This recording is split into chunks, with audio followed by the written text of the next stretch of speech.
I'm Kelly Spring, 34, and I built everything I have from the ground up. No shortcuts, no safety nets.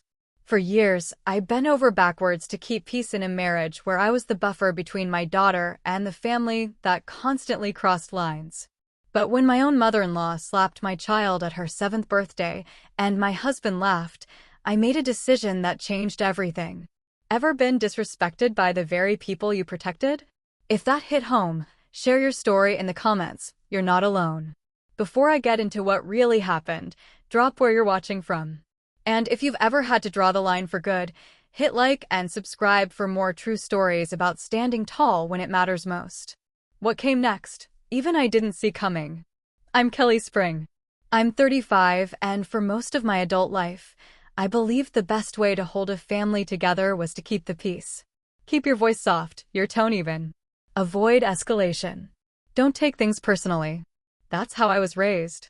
My parents weren't emotionally distant, just conflict-averse. My mother's mantra was always, "It's not worth the argument." And I took that to heart, sometimes to a fault. I met Aiden my 2nd year of undergrad. He wasn't like anyone I'd dated before. Confident to the point of cocky, loud in every setting, the kind of guy who made himself at home in a room before he even took his coat off. He was funny, really funny, and I was the girl who always laughed politely at jokes, not someone who made them. It felt good to be near someone so sure of himself. Aiden made the first move. I was sitting outside the student union with a copy of The Bell Jar and a Tupperware of leftover pasta, and he just sat down across from me like we'd planned it. "You always read the sad ones?" he asked, pointing at the book. I remember thinking it was obnoxious. But I looked up. He smiled. And I smiled back. We moved quickly. By senior year, we were living together, balancing part-time jobs and finishing our degrees. His family lived just one town over, so we spent weekends with them more often than not. It was early on that I got the first glimpse of how their dynamic worked. Aiden's mom, Patricia, was polished and sharp, always in control of the room, always with an opinion. His dad, Bruce, quieter, let her steer. Aiden's older brother, Jermaine, had moved out west, and his younger sister, Amelia, still lived at home. Patricia had a particular way of showing affection, clipping comments about your appearance or life choices, then smoothing it over with a smile. The first time I wore flats instead of heels to Sunday dinner, she asked if I was training for a preschool job. Then passed the peas. Aiden told me not to take it personally. "She's old school," he said. "That's just how she is with everyone." And I believed him. Or maybe I wanted to. We got married 2 years after graduating. A small ceremony. I invited my entire family. Aiden insisted we keep it local so his mom could plan most of it. She took over quickly, picked the colors, vetoed the menu, changed the dress code after invitations went out. I kept my objections to myself. Aiden said it mattered to her. And it wasn't worth making waves. A few months into the marriage, I started noticing the pattern more clearly. Patricia always had a subtle way of putting me in my place. She'd comment on my weight, my clothes, how tired I looked, or whether Aiden seemed tense lately. Once, when I brought a homemade salad to a barbecue, she smiled and said, "Oh, that's sweet. I'll put it over here in the corner so it doesn't get in the way." I laughed, like I always did, but I stopped bringing food after that. The thing about Aiden was, he really could be wonderful in private. He helped with the dishes, made coffee every morning. He remembered to buy the good cereal when he saw I was having a bad week. But when it came to his family, he deferred completely. His mom asked, he agreed. If I protested, I was making drama. If I stepped back, I was being cold. When I got pregnant with Lila, I naively hoped a child might shift the dynamic. Maybe a grandchild would soften Patricia, or at least give us a shared purpose. And for a short time, it did. She knit baby booties and showed up to appointments. She even threw the shower. But that warmth didn't last. By the time Lila was born, Patricia had resumed her usual role, advisor, critic, occasional babysitter, who reported back with commentary on how I was doing everything a little too delicately. I went back to work 6 months postpartum. Aiden had just changed jobs, and his hours were unpredictable. I was commuting an hour each way, juggling daycare pickups and deadlines. Patricia offered to help, and I accepted because I didn't feel like I had a choice. And because, even then, I thought if I kept showing gratitude, if I kept being easy and agreeable, maybe she'd come around. Instead, she took it as license to override me. She fed Lila things we'd asked her not to. Cut her bangs once without asking. Told Lila things like, "Your mommy worries too much and grandma knows best." I brought it up to Aiden. He told me to be grateful she was helping at all. Every time I brought up boundaries, Aiden reminded me that his mother had been through a lot and didn't mean anything by it. "She doesn't hate you," he'd say. "She just has opinions." When Lila turned 4, Patricia asked if we could have the party at her house since it was bigger.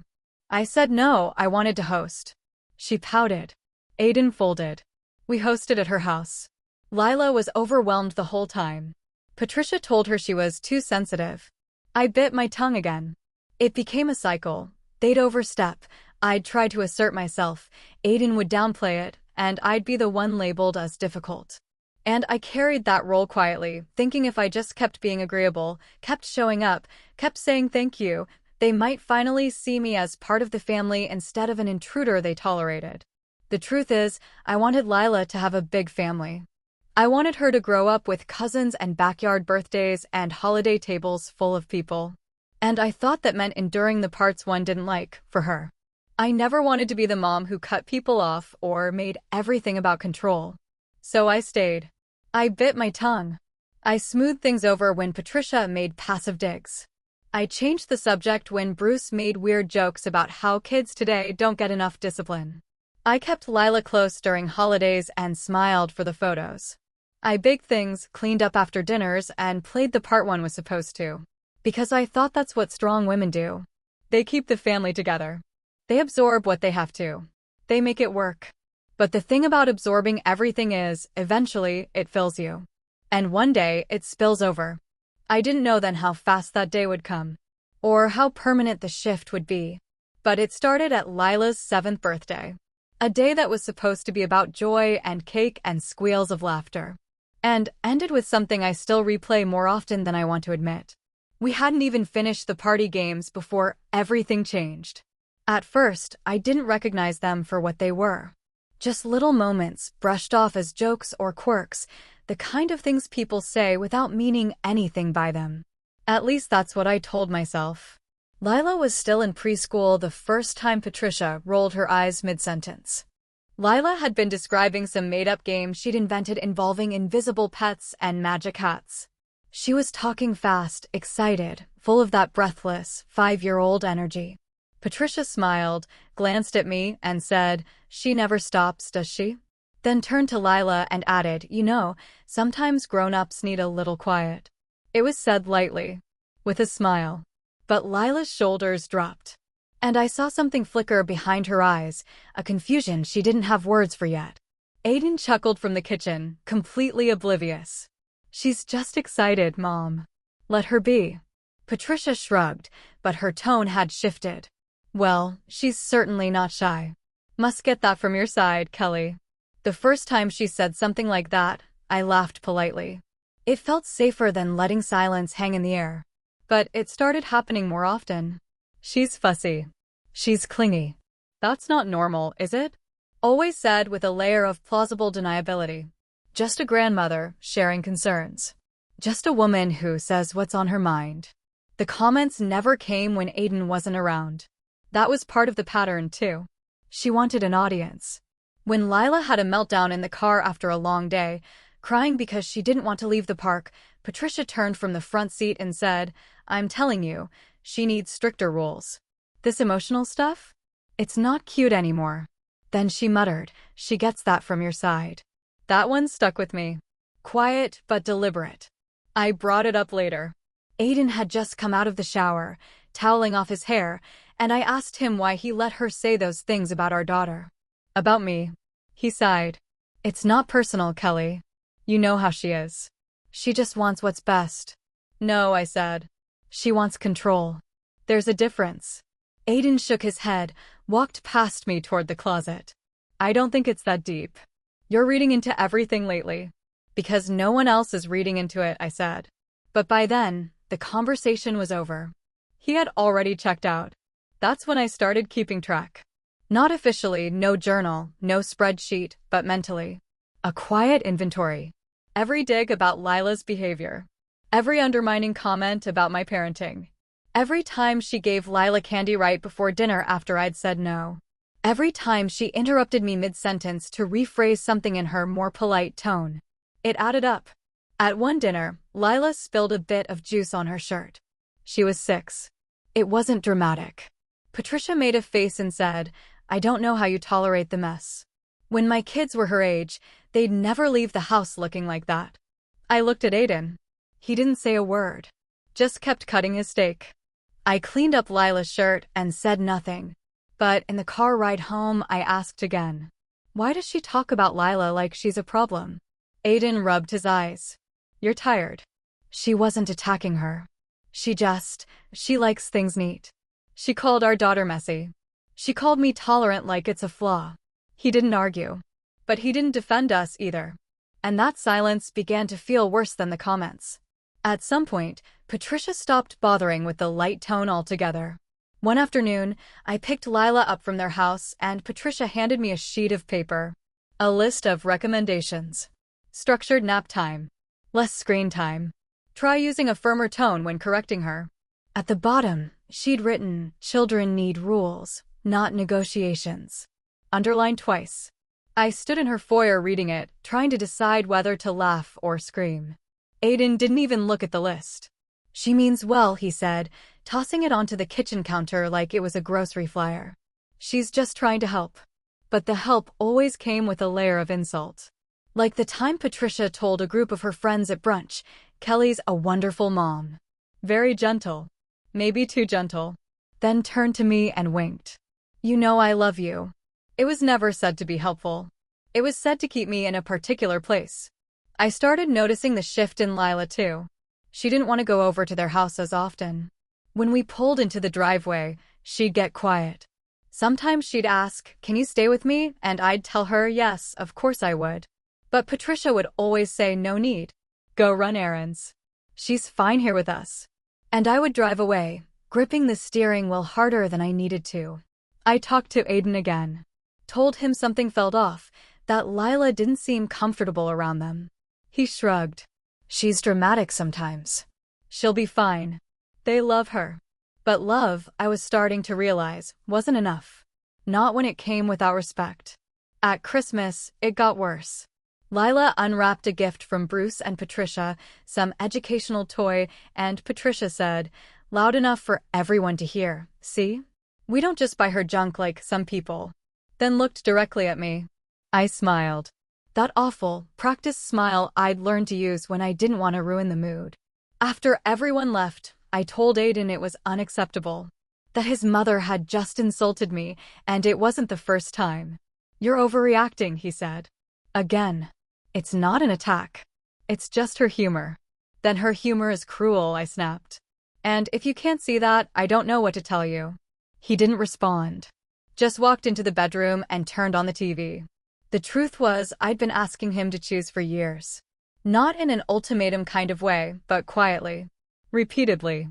Hoping he'd speak up, hoping he'd say, "That's enough." But he never did. He always found a way to neutralize things.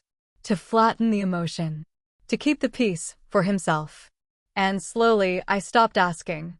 I became the buffer. The translator. The one who softened her tone when Patricia got sharp, who whispered jokes to Lila to make her smile after Bruce said something that made her uncomfortable.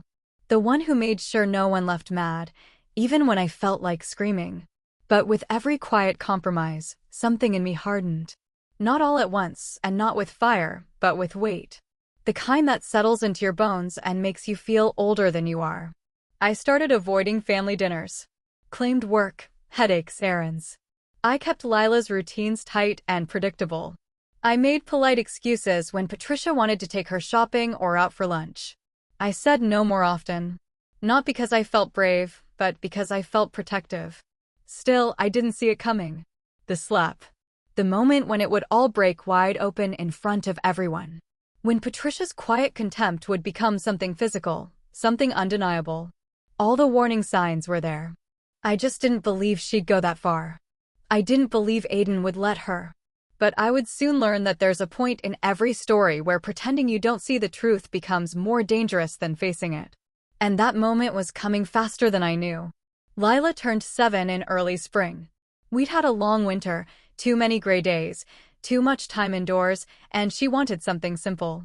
Balloons, games in the backyard, the people she loved. Nothing fancy. Just joy.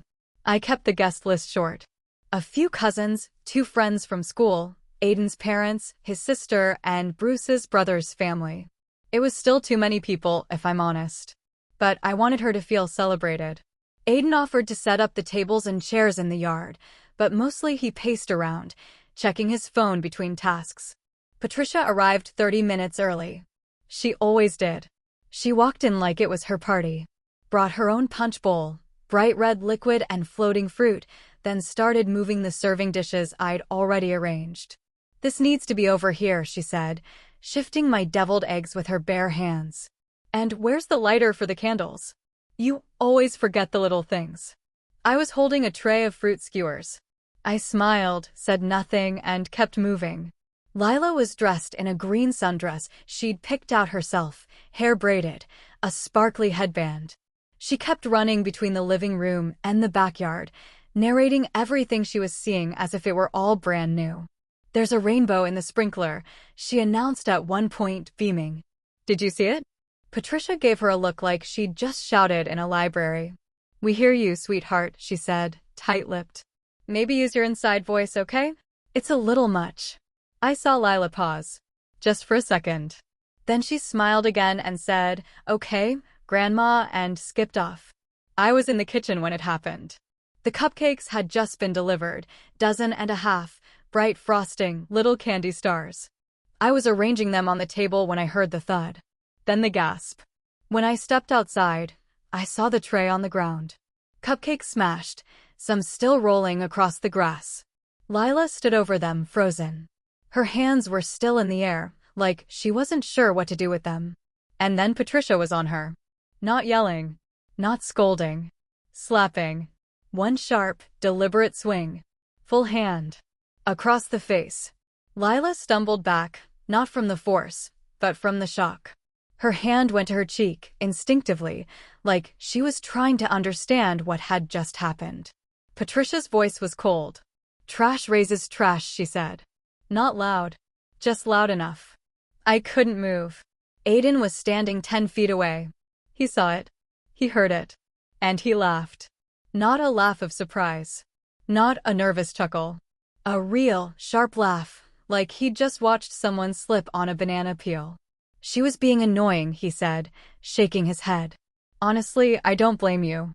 Bruce added, "That's what she needs, a lesson." I couldn't breathe. My body went still, like someone had flipped a switch inside me. The sound of Lila sniffling barely reached me. The neighbors' wind chimes clanged somewhere in the background. A dog barked 2 houses over. All I could see was her face. Confused. Red. Her lip trembling, but trying so hard not to cry. I bent down slowly and put my arms around her. She didn't say anything. She didn't ask for help. She just folded into me, small and silent. Patricia stood over us like she was proud of herself. "Accidents have consequences," she said, brushing her hands off as if she'd just done something useful. I still hadn't said a word. Not to her. Not to Aiden. Not to Bruce. My hands were shaking. I felt my pulse in my neck, in my ears, in the tips of my fingers. I helped Lila to her feet. Took her inside. Closed the back door. "Let's go wash your face," I said. My voice didn't sound like mine. It was flat. Careful. In the bathroom, she looked at herself in the mirror. The red had faded some, but not all the way. She touched her cheek lightly, then turned to me. "Did I do something bad?" I crouched down. "No," I said quietly. "You didn't do anything wrong." "Grandma hit me," she said, still not fully believing it. "For cupcakes." I brushed the hair off her forehead. "That was not okay. Daddy didn't say anything." I didn't know how to respond to that. So I didn't. After I tucked her into her room with her tablet and a small plate of leftover fruit, I walked into the living room. There were voices outside, laughing again. Someone had picked the cupcakes off the grass and put them back on the tray. And that's when I remembered. The home assistant device. It sits in the corner of the dining room. We mostly use it to play music and set timers. But it has a voice log feature. Aiden set it up months ago, something about being able to replay conversations when he missed things during work calls. I walked over and tapped the screen. Voice history, active. I scrolled through the timeline. 1:18 p.m., audio recorded. I played it back once with headphones in. Then once more. You could hear the tray fall. You could hear Patricia's footsteps. The slap was faint, but audible. And then, clearly, trash raises trash. Aiden's laugh. She was being annoying. Bruce, that's what she needs, a lesson. I saved it to my phone. Then I sat at the kitchen table and stared at the wall for a long time. The voices outside floated through the windows. Someone had turned the music back on. No one had come to check on us. No one had knocked. No one had asked if Lila was okay. It was like nothing had happened. At 2:12 p.m., Patricia texted me, "Can you bring Lila out for cake?" She's being dramatic. I didn't answer. Aiden opened the sliding door around 2:30. "Hey," he said, keeping his voice low. "We're doing presents now. Can you at least?" "Lila's not coming back out," I said. "The party's over." He looked annoyed. "Kelly, come on." She spilled the cupcakes. "Mom just reacted." "Let's not ruin, get out." He blinked. "I want everyone out of the house. Now." There was a long silence. "You're being insane," he said. "You're seriously making this a whole thing over. I have it recorded." That stopped him. "What?" "I have it recorded," I repeated. "The entire thing. Your mom. The slap. Your laugh. Bruce chiming in. All of it. It's on the home device. I have it saved." His mouth opened slightly, then closed. "Get them out of my house," I said again. "Or I will." He stood there for a second longer, as if weighing whether I was bluffing. Then he turned and walked out. 15 minutes later, I heard the cars start to leave. Patricia didn't come inside. Bruce didn't say goodbye. Amelia sent a text that just said, "I'm sorry." I don't know what to say. I didn't answer her either. I sat with Lila in her room while she watched cartoons and slowly picked at her fruit. I didn't ask if she wanted cake. I didn't ask how she felt. I just stayed there, next to her, listening to the sound of her breathing slowly steady itself. Later that night, after she was asleep, I played the recording one more time.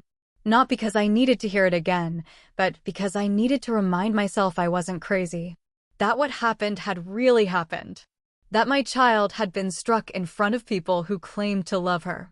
And they had laughed. I didn't know yet what I was going to do with the recording. But I knew one thing for sure. This wasn't going to disappear quietly. That night, after everyone was gone and the house was quiet, I sat on the edge of the tub with the bathroom door closed and the overhead light off. Just the soft hum of the fan and the blue glow of the home assistant device in my hand. I played the recording. Again. The sound of the tray crashing. Lila's startled gasp. Patricia's footsteps. The slap, quieter than I remembered, but somehow louder in my chest. Her voice, sharp and certain. Trash raises trash. Aiden's laugh. Bruce, that's what she needs, a lesson. I didn't cry. I didn't scream. I just sat there, listening to my child being humiliated and hit in front of people who claimed to love her, while her father laughed. It wasn't about the slap. Not really. It was about everything before it. Every time I'd smiled when I wanted to speak.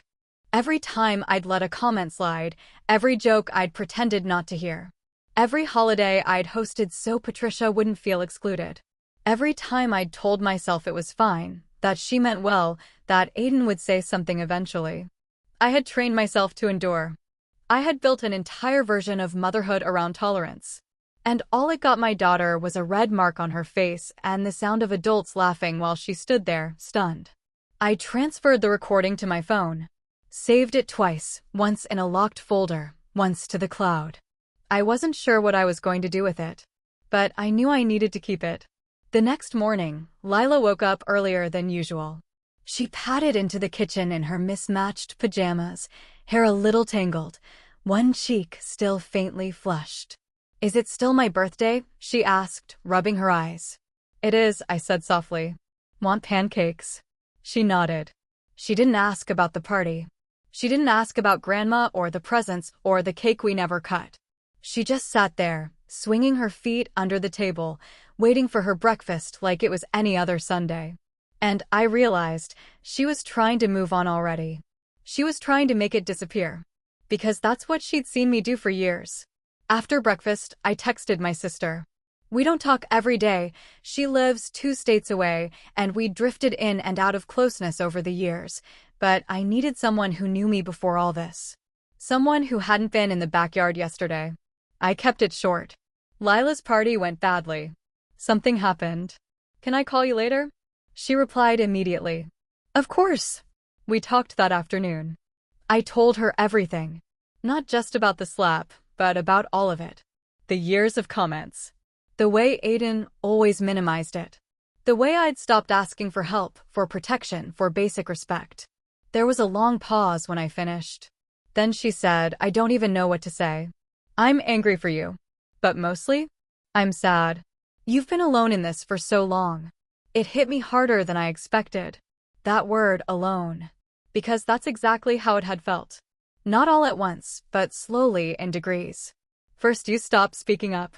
Then you stop expecting things to change. Then you stop believing anyone else would even see it as a problem.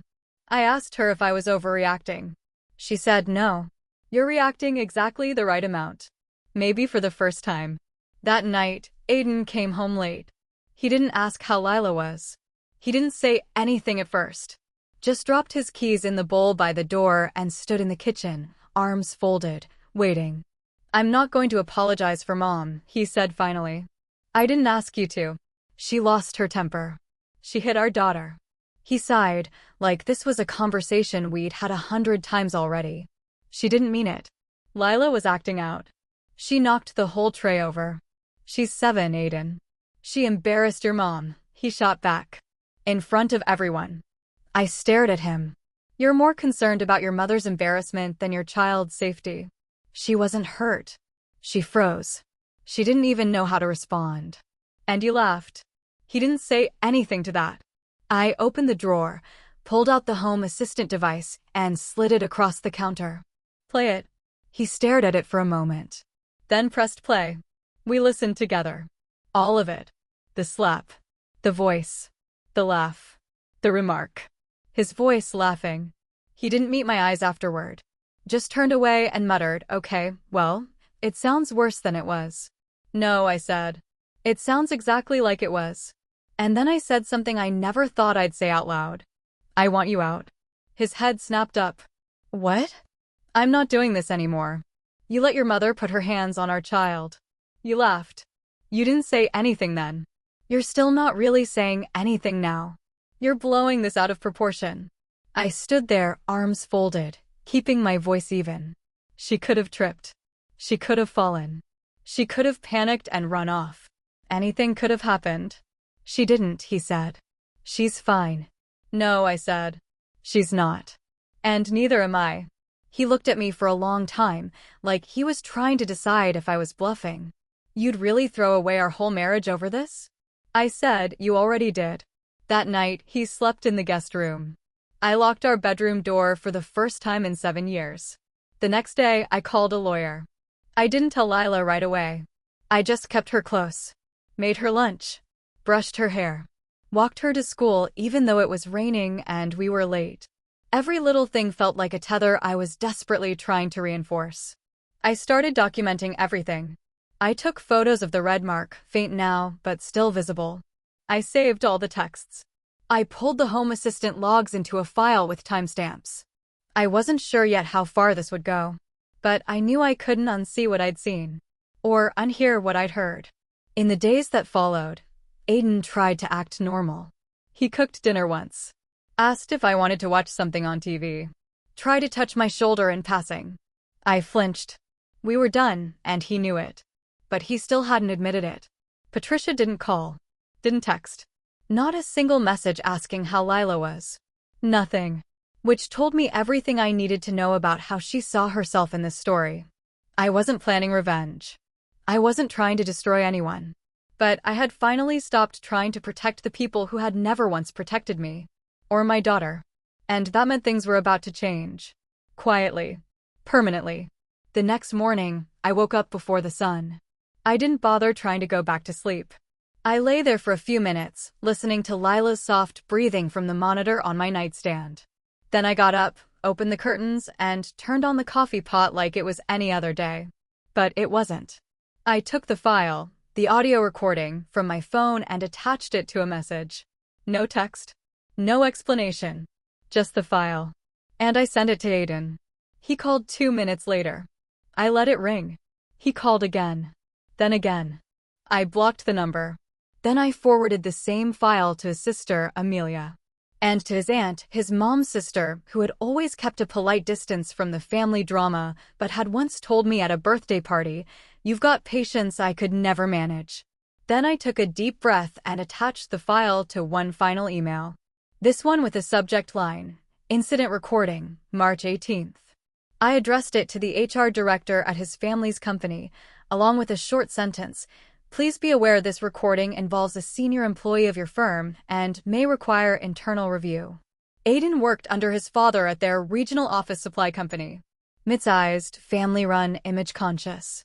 He was listed as Director of Strategic Accounts. Patricia had once referred to it as a respectable business with traditional values. I figured they'd want to know what those values actually sounded like on tape.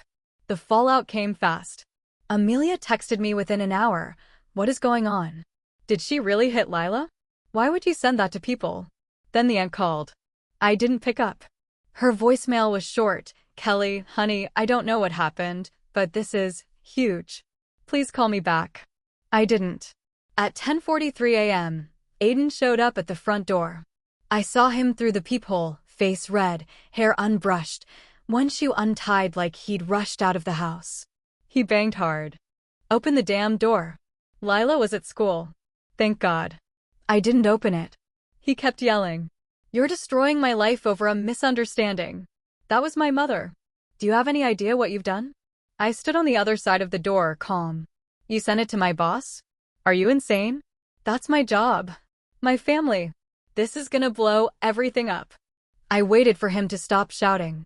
When he finally did, I unlocked the door and opened it just enough to speak. "You have 48 hours to move your things," I said. "After that, the locks change." His face twisted. "You're serious?" "Dead serious. You can't just." "I can. And I have. And until there's a court order, you're not seeing Lila." That hit him harder than the rest. "You don't mean that." "I do." He started pacing. "Kelly, come on. It wasn't that bad." "Yeah, it was a mistake. But you're acting like I hit her." "I didn't. I didn't touch her." "No," I said. "You just stood there." And laughed. He shook his head like he could erase it all. "You're making this into something it's not. This is going to ruin everything." "I'm not ruining anything," I said. "I'm finally responding to what's already been ruined." He stopped pacing. "You'd really blow up our marriage over this?" "I'm not blowing it up," I said. "You did. The minute you sided with the person who hurt our child." He didn't respond. I shut the door. That afternoon, I took Lila to the park. I didn't bring it up. I just pushed her on the swings, then we walked to get ice cream. She picked bubble gum and got it all over her shirt. I didn't scold her. I just wiped it up and kept walking. She held my hand tighter than usual. That night, I received a short email from Aiden's HR director. They had received and reviewed the recording and were conducting an internal inquiry regarding behavior unbecoming of a leadership role. No other details. Patricia had once insisted their company was like a family. Now, their family's words were the exact reason a file had landed in that inbox. Later, I got another message. From Aiden's cousin, Bruce's niece. We'd only spoken a few times at family events, but she'd always been kind. Her text read, "I just heard what happened. I'm so sorry. I can't imagine how you must be feeling. Please let me know if you need help with anything." It was the first message that didn't feel performative. I replied, "Thank you. That means more than you know." The next morning, Aiden was gone. I checked the security camera feed and saw him loading boxes into the back of his car just after sunrise. He didn't knock. He didn't try to talk again. I waited until the afternoon to change the locks. Then I called a lawyer and scheduled a consultation. My hands didn't shake. Not this time. That evening, I sat down with Lila. She was curled up with a book, her favorite blanket wrapped around her like armor. "Can I talk to you for a second?" I asked. She nodded. I sat beside her. "I want you to know something. What happened at your party? That wasn't your fault. And it wasn't okay. And it's not going to happen again." She looked up at me carefully. "Is Grandma mad at me?" "No," I said. "But I'm very upset with her. And with Daddy, too." She looked away quietly. I said, "You didn't do anything wrong." She nodded, but I could tell she didn't fully believe it yet. So I said it again. "You didn't do anything wrong." I didn't tell her about the audio. Or the messages. Or the lawyer. Not yet. But I told her I would keep her safe. That we were going to make some changes. That she could ask questions anytime she needed to. She didn't ask any that night. But she laid her head in my lap before bed. And that said enough. The next few days were quiet. I notified the school about the situation, just in case. The office staff nodded sympathetically and said they'd keep an eye on things. Lila's teacher sent home a kind note tucked into her folder. "She seems a little quieter than usual. Let me know if I can support her in any way." Meanwhile, I met with the lawyer. He was kind but firm. Said the recording could be powerful in court. Said I had grounds to request supervised visitation, at least in the beginning. "I don't want to punish him," I told the lawyer.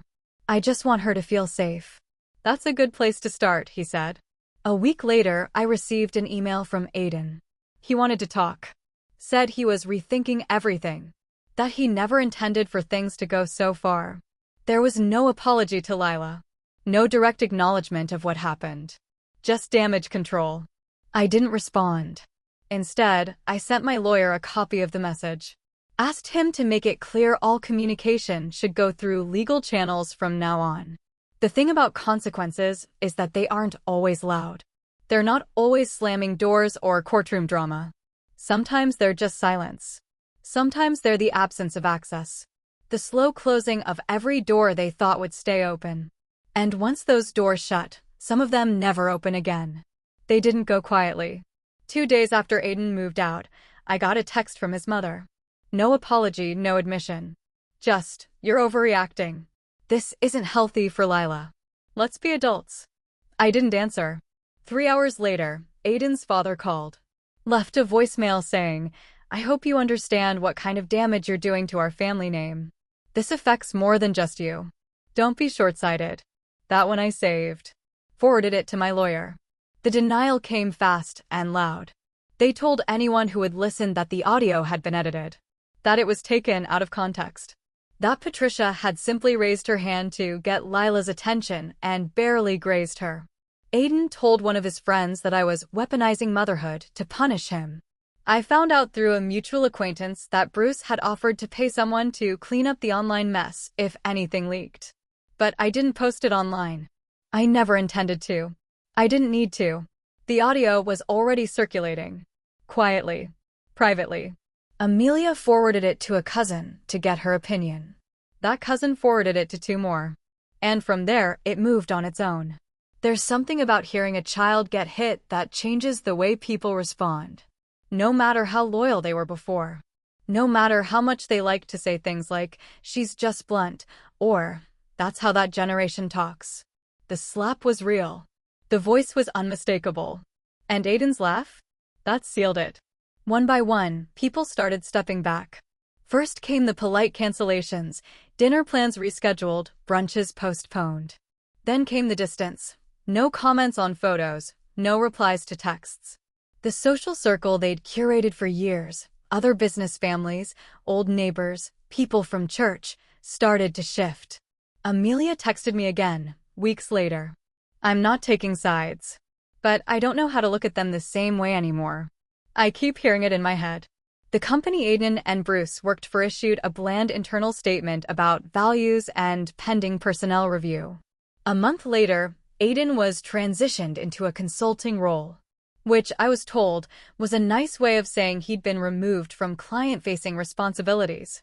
Bruce's name quietly disappeared from the company websites about Page a few weeks after that. I didn't gloat. I didn't say a word. I just kept everything documented. Kept responding through my lawyer. Kept showing up for Lila. She started therapy that spring. I framed it like a safe space, a place where she could talk about anything. She didn't push back. Just nodded and asked if she'd be able to bring her sketchbook. That's how she processed things mostly, through drawings. People without mouths. Rain with faces. Stick figures standing just a little too far apart. Meanwhile, I started sleeping again. Not deeply at first, but long enough to stop checking the locks twice every night. Long enough to wake up without the panic sitting on my chest. I changed the sheets. Replaced the plates Patricia had given us as a wedding gift. Quiet things. Small things. But they added up. I made Lila's favorite dinner once a week, even if it was just boxed mac and cheese. We started a little Friday night ritual, movie, popcorn, no phones. At first it felt forced, like I was trying to glue something broken. But she began looking forward to it. And so did I. Aiden tried to push back through legal channels. His lawyer filed for joint custody within a month, even though he hadn't seen Lila since the party. My lawyer responded with a statement of opposition, citing the audio, therapist records, and an affidavit from her pediatrician who had noticed changes in Lila's demeanor. The court required a supervised visit. He lasted 2 sessions. The first time, he brought her a toy she'd outgrown 2 years ago. Said, "Remember this," like it was some magical bonding moment. Lila smiled politely, then spent the entire visit sitting on the edge of the couch, barely speaking. The second visit, she asked to leave halfway through. After that, he stopped scheduling them. Patricia never attempted to reach out again. Not to me. Not to Lila. I think on some level, she believed she was owed forgiveness, or at least silence. And when neither came, she folded. Bruce sent one final email. "We never thought you'd go nuclear. Congratulations. You win." I archived it without replying. Winning was never the point. Survival was. Still, it was hard. There were days when I second-guessed myself. Nights when I wondered if I'd gone too far, if maybe I should have handled it more quietly, less publicly. But every time I thought about that, I pictured Lila's face, small, startled, red. And I remembered, this wasn't about revenge. This was about finally refusing to let her live in a world where harm was normalized just because it came from family. The transformation wasn't overnight, but it was real. I found new childcare, someone warm, reliable, unconnected to anyone from Aiden's side. I reconnected with friends I hadn't seen in years. People who had quietly pulled back when the marriage got tense, but were still there when I reached out. I went back to work part-time. Took a class. Started sketching again, something I hadn't done since college. Lila and I would sit at the dining table, side by side, each with our own paper. She'd draw forests with one-eyed animals. I'd draw windows. Lots of windows. One night, I asked her what the animals were doing. "Hiding," she said. "From what?" She shrugged. "Just waiting until they feel safe." And that's when I knew we were still healing. But we weren't broken. People talk about transformation like it's a big moment. A switch flipped. A phoenix rising. But for me, it was quiet. Boring even. Clean counters. Folded laundry. Lila's laughter coming back slowly, first as a murmur, then a giggle, then the full, unfiltered belly laugh she used to have. The grip Aiden's family had on our lives didn't break all at once. It loosened. One file. One document. One boundary at a time. And with every inch I reclaimed, I realized something I hadn't before. This wasn't just about protecting Lila. It was about showing her how to protect herself. And for that, I had to go first. It was almost 6 months later when I heard from Aiden again. Not a voicemail. Not a call. Just an email, subject line, "I don't expect anything." I read it twice. It was long. Rambling. Careful, but messy in the way people get when they're trying to sound honest. He wrote that he'd started therapy. That he was finally seeing things clearly and realizing how much damage his mother had done, not just to Lila, but to him too. He said he didn't laugh at the party because he thought it was funny. He said it was nervous, reflexive, how I grew up reacting to chaos. I didn't buy that. But I didn't delete the email either. He went on to say he understood why I'd cut him off. That he deserved the silence. That he hadn't handled anything the right way. And that he regretted not stepping in sooner. Not just in that moment, but long before it ever got to that point. He ended it with, "I'm not asking to come back. I just want the chance to show Lila I'm trying. I know I failed. But I'm still her dad." I sat with it for a while. Closed the laptop. Made dinner. Bathed Lila. Tucked her in. Then reopened the email and read it again. I didn't respond right away. I forwarded it to my lawyer and to Lila's therapist. Asked for their input. Not because I needed permission, but because I needed perspective.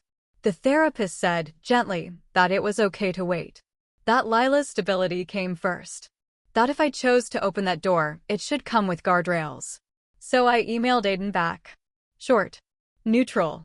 No emotion. I received your message. I hear that you're in therapy, and I hope that continues. I'm not ready for you to contact Lila directly yet. This isn't about punishment, it's about protection. If and when there's progress, and if her therapist agrees it's safe, we can discuss a limited, structured reintroduction. That will be on my terms, with her well-being at the center. He replied the next day. I understand. Thank you for even reading my message. And that was it. For a while. He didn't push. He didn't follow up. He just stayed quiet. Which, in some ways, was more convincing than any apology could have been. Meanwhile, life kept moving. Lila had a school play in the fall. She was a tree, by choice, and she took it very seriously. Memorized her 2 lines, painted her own cardboard leaves. I sat in the front row with my sister, who flew in just for the show. We clapped like crazy when Lila stepped forward and said, "The forest breathes through me." I don't think she's ever smiled that wide. After the show, she asked, "Do you think Daddy would have liked it?" I didn't lie. "I think he would have," I said. Then I added, "He's trying to be better." She looked at me for a moment, like she wasn't sure what to do with that information. Then she nodded. Okay. I took that as progress. The holidays were quiet. Peaceful. No tension hovering over the table. No passive-aggressive remarks about gift choices or how I carved the turkey. Just me, Lila, and a few friends who had become family in their own way. It was the first year she didn't ask if we were going to Grandma's. She just knew we weren't. As for Patricia, I never heard from her again. Not a call. Not a letter. Not a text. Nothing. She didn't ask for forgiveness. She didn't ask to see Lila. She didn't even attempt to defend herself once it all came out. And, honestly, that silence told me more than any apology could have. She never saw what she did as wrong. Not really. Because in her mind, children were meant to be controlled, not understood. And daughters-in-law were meant to comply. So when I stopped doing both, when I stopped absorbing her cruelty and passing it off as tolerance, she didn't see someone standing up for her child. She saw betrayal. Good. Let her think that. Lila still asked about her sometimes.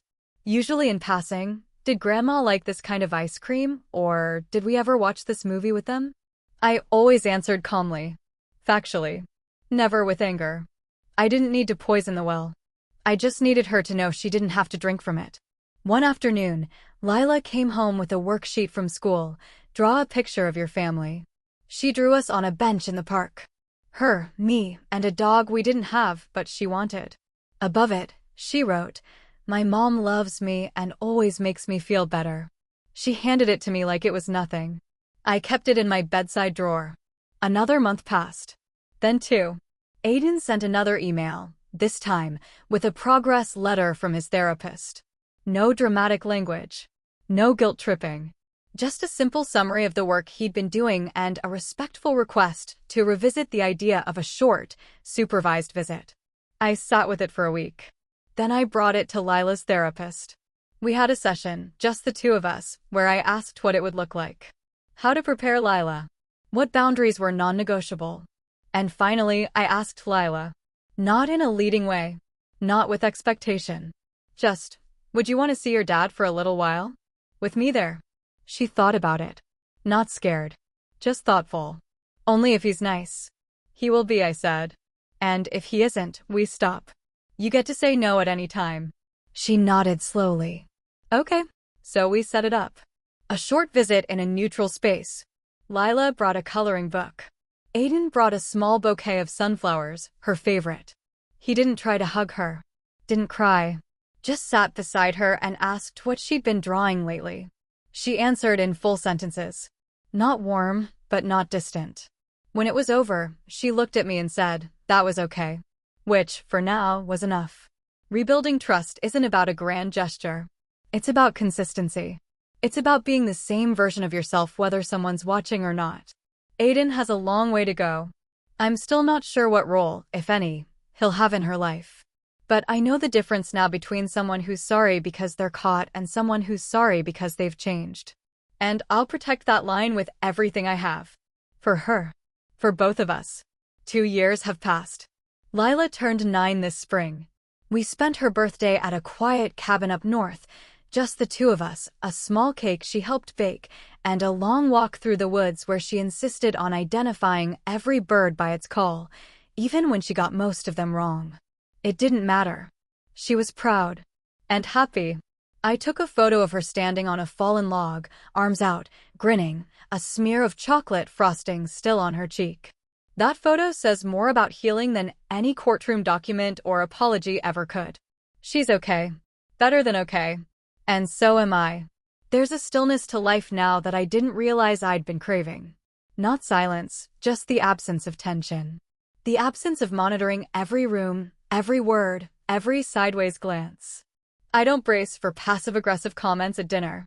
I don't over-explain myself in texts. I don't spend Sunday mornings wondering if I'm a bad daughter-in-law for needing space. Because I'm not a daughter-in-law anymore. I'm just me. And that's enough. Aiden sees Lila a few times a month now. Supervised at first, then gradually unsupervised, based on her comfort. He's consistent. Not perfect, but steady. He stays in therapy. Sends updates through the parenting app we use. Never questions my boundaries. And when he misses something, a play, a school meeting, even a dentist appointment, he doesn't blame me. He just apologizes and shows up better next time. Lila says he's less confusing now. I think that's her way of saying she feels safer. That's what matters. As for Patricia, I haven't heard her voice since the day she slapped my daughter. Not a message. Not a holiday card. Not a single request to repair what she broke. And I'm fine with that. Some relationships don't need closure. They just need distance. Bruce was forced into early retirement about a year after everything unfolded. Rumor was, the board wanted a fresh image, but I don't think anyone really believed that. His name faded from the company's literature. Patricia, once so visible in local charity circles, stopped showing up at luncheons and fundraisers. Her social presence shrank to zero. No more bragging posts, no more tagged photos at golf events. Just silence. There was a time when I would have called that justice. But now I don't need her silence to mean anything. I don't need them to suffer. I just needed them gone. Sometimes people ask me how I stayed so calm through it all. I didn't, not really. I just learned to channel it. I turned panic into planning. Hurt into documentation. Anger into clarity. Every step was deliberate. Every message calculated. Every reply reviewed twice before sending. Because when you're dealing with people who rewrite history for a living, evidence becomes your oxygen. I still have the recording. I don't play it anymore. I don't need to. But I keep it. Not out of spite. Out of truth. It's there in case Lila ever asks, years from now, what happened. Why her dad left. Why her grandparents disappeared. Why her birthday changed everything. I won't offer her a story polished to protect them. I'll give her the truth, age-appropriate but whole. Because protecting her now doesn't mean shielding her from the past. It means teaching her how to name it. And to know she never deserved any of it. I used to think justice would be loud. Public. A courtroom scene, a headline, a mic drop. But in my case, it was a single file. Quietly sent. That cracked everything open.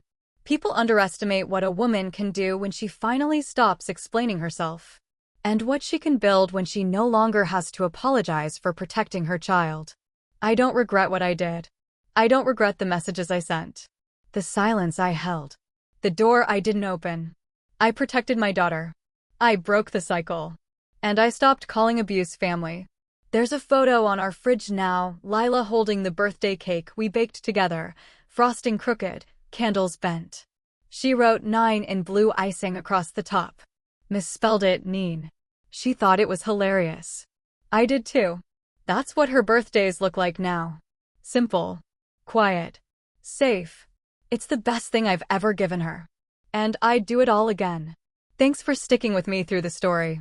Have you ever had to choose between keeping the peace and protecting someone you love? What would you have done in my place? Drop your thoughts in the comments. I read everyone. And if you've ever had to walk away from toxic family dynamics, hit that like button and subscribe for more true stories about boundaries, resilience, and putting your kids first.